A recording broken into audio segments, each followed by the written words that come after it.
Shake it, baby. Oh yeah, shake it, shake it, shake it.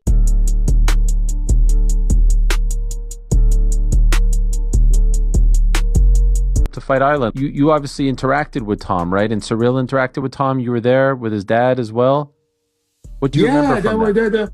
It was kind of respectful and very friendly, friendly situation. That's what I find kind of weird.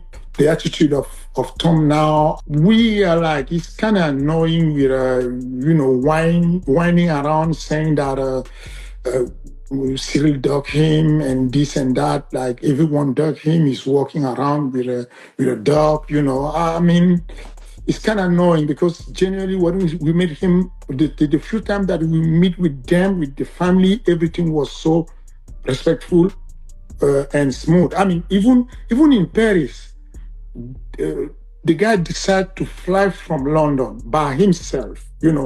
He decided by his own to come in Paris and challenge Ciryl. Okay, arrived there, and then no one of the UFC asked us if we want Tom to get in the cage. No one. And then you have someone cage side and will say to you, "Can you call me out?" Why should I do that? Ciryl didn't call him out. Obviously, he's looking forward to try to fight with maybe John Jones. But because at that time, I think that Tom was 5th in the ranking, something like that. If you want to make a fight, you talk with your manager. Your manager talk with the matchmaking. Me, as an agent, I never received, no one never mentioned Tom Aspinall name before the Manchester, which happened during a moving shooting that we had the permission from UFC.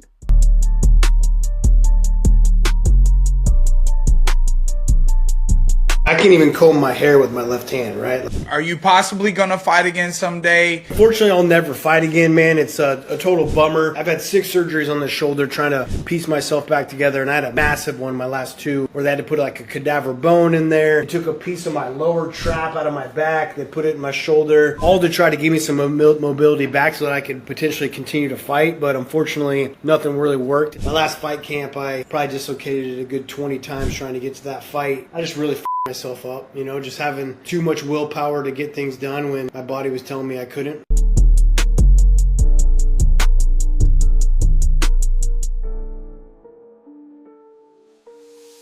You're one of the legends of the UFC. Will you be around for UFC 400? Yeah, I plan to. You plan to? That's a goal. I love Absolutely. that. No question. Because I've got to figure it'll be about another 8 years or so, and yeah, that's my plan. Oh yeah, I mean that's huge. I mean, because the UFC won't be the same once you leave. Oh, thank you. So, I know. So you'll be Everybody's around. replaceable. I'm just know that put it on my tombstone. I always try to do the best job I could. So you'll be around for 400. That's my plan.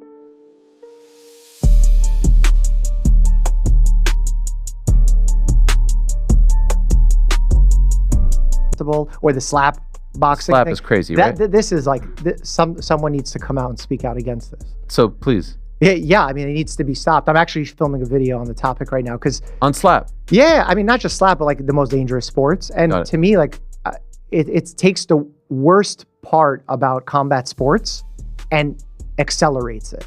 Like, why is boxing problematic? Repeated blows to the head if someone's not protecting themselves. And here, the whole point is to not protect yourself and take blows. So it's literally taking the unhealthiest aspect and removing the healthiest aspect, which is all the cardio, the training that's required to box. So like, to me, it's a nonsense.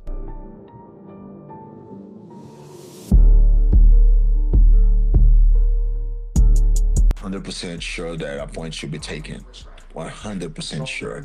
And the only reason that Whittaker didn't finish that fight is because he was tired already. In the second round, he was already tired, you know. He was already looking to the clock and all this shit. So, yeah, the ref should definitely take a point if the guy was grabbing the gloves, you know, because you cannot do it. Even more when you're getting knocked out, you're gonna grab the gloves. You actually should lose the fucking fight because of that, you know. So, yeah.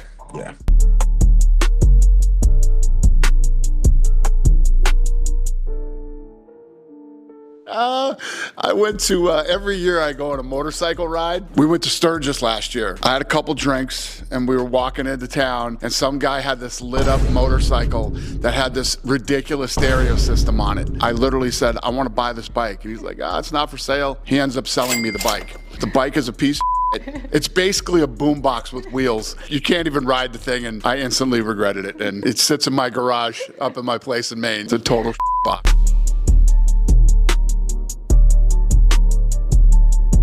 I always wanted Askren to fight in the UFC long before he did, and unfortunately, I think like he did sort of the prime of his career in Bellator, and no one got a chance to see it. Right. Because that was when he was at his best, when he was fighting guys like Douglas Lima, who was another guy who people forgot because he was fighting so much in Bellator, but he was one of the best welterweights ever. He was one of the only guys to knock out MVP. Wow. Douglas Lima's a beast, man, and Ben Askren got a hold of him and just ragdoll. No kidding. Yeah, Koreshkov, another guy, killer, nasty spinning back kick. He was nasty striker. Ragdoll. Ben got a hold of him. He was just throwing those guys around. They just gave him noogies. They couldn't do shit. There was nothing they could do to him.